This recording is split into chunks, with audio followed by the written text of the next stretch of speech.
O caso Caiçara, a Casa Assombrada de Rio Grande do Sul. Essa é a história de hoje. Localizada numa zona rural da região norte do estado do Rio Grande do Sul, a cidade de Caiçara possui pouco mais de 5.000 habitantes e traz consigo a humildade interiorana, com suas casas simples, feitas em madeira e de zinco ou de fibrocimento. No ano de 2014, o local pacato e remoto de ruas de terra batida e campos de colheita chamou a atenção de todo o Brasil, quando a família de seu Augusto e Dona Neuza, composta por um garoto de 8 anos e duas meninas, uma de 11 e outra de 15 anos, começou a sofrer com fenômenos sobrenaturais.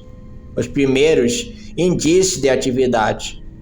As pancadas nas paredes, como socos, foram os primeiros sinais insólitos de que algo de muito estranho estava acontecendo. As batidas surgiam na parte dos fundos da casa, onde se localizavam os quartos, e eram interrompidas assim que um dos membros da família abria a janela para tentar pegar fosse lá quem estivesse fazendo aquilo.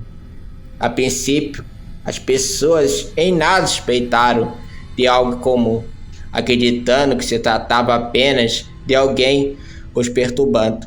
Sendo assim, por volta das 8h12 da noite, o pai da família, seu Augusto, fez uma ligação para a brigada policial para reclamar sobre essa pessoa que estava esmurrando a casa. Quem atendeu o chamado foi o soldado Marcos Quebre Palocci, que imediatamente pegou a viatura e se deslocou até onde ficava a residência do cidadão. Quando o oficial chegou ao local, já havia uma outra atividade em curso e a queixa da família havia mudado. No entanto, o policial não precisou ouvir qual era, pois a viu acontecer bem diante de seus olhos.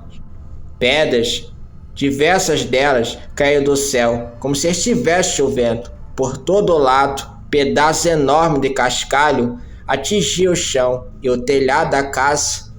O fato ainda mais curioso era que elas não quebravam as telhas e também não rolavam quando atingiam o chão ou o teto, apenas se instalavam como que atraídas por um imã. Do lado de dentro da moradia, as pedras eram lançadas alto em todas as direções, atingindo as paredes sem deixar marcas, forçando a família a se abrigar debaixo de uma mesa, embora isso não fosse o suficiente para evitar que se machucasse. Em poucos minutos, o chão estava repleto de pedras de todos os tamanhos. Desesperada e sem saber o que fazer, a família entrou em colapso. Não conseguiam mais dormir à noite. Sofriam com as pedras que surgiam de repente e os acertavam, e também com os móveis e objetos que eram arrastados ou tombados. Os alimentos foram os próximos, se esparramando pelo chão ou amanhecendo em estado de decomposição. As porradas dentro das paredes permaneceram tanto quanto o completo horror que desencadeava em todos. Ao longo dos dias, a mobília da casa foi sendo aos poucos quebrada pelas irrupções de atividade preternatural. A pó de vidro do fogão se espatifou, os pratos eram quebrados, as camas viradas e empurradas. Eles simplesmente não se sentiam mais seguros para ficar dentro de casa, mas também não tinham para onde ir. Então, durante a noite, enfrentavam o medo para depois acordar aos gritos, com água gelada ou quente sendo jogado contra eles.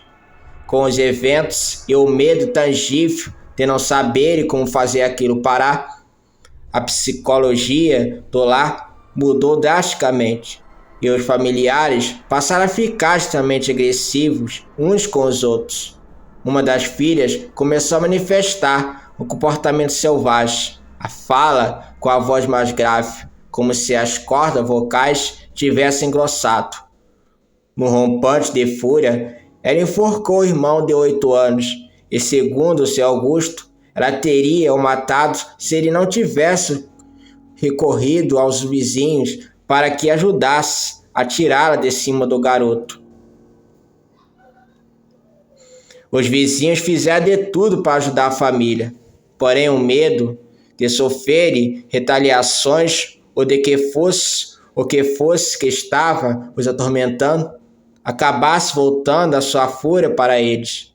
Numa certa noite, o agricultor Valdir Machioro, vizinho da família, chegou a acolhê-los em sua própria casa, para que eles pudessem ter pelo menos uma noite tranquila. Contudo, a já de pedras passou a despencar sobre o teto da casa de Valdir. O homem então decidiu encaminhá-los à pequena escola da comunidade local, onde lá puderam passar a noite, sem que fossem perturbados pelos fenômenos malignos. A cabeleireira Zilda Roja, melhor amiga de Dona Neuza, era mais uma que fazia o máximo que podia para confortar a família. Diariamente, ela ia até a casa atormentada para realizar sessões de orações e leitura da Bíblia. Também acabando por ser atacada por objetos e pedras voadoras. Com o caso ganhando a atenção da mídia de todo o Brasil, vários grupos religiosos entraram em contato com o morador da casa, com o intuito de tentar resolver qualquer que fosse o mal que os assolava. Cílio Roja, o prefeito da cidade de Caiçara, ofereceu a sua ajuda, através do acompanhamento de uma assistente social e uma psicóloga, para preservar os vínculos familiares. Quando a jovem de 15 anos, que demonstrava estar possuída pelo espírito diabólico que vinha promovendo aquele bombardeio de fenômenos opressores, a família já estava subjugada, tanto física quanto emocionalmente. Foi nesse momento que o médico exorcista Nelson Júnior Paz fez seu caminho até a casa para pôr um fim na atormentação que a garota sofria. O ritual de exorcismo durou cerca de 4 horas ininterruptas, registrados em vídeo por Gelson Luiz da Costa, um produtor audiovisual que gravou várias cenas do caso desde quando as primeiras pedradas começaram a atingir o telhado da construção.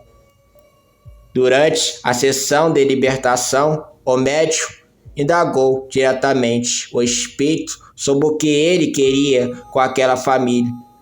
Através dela, num tom grave, ele respondeu que queria a casa.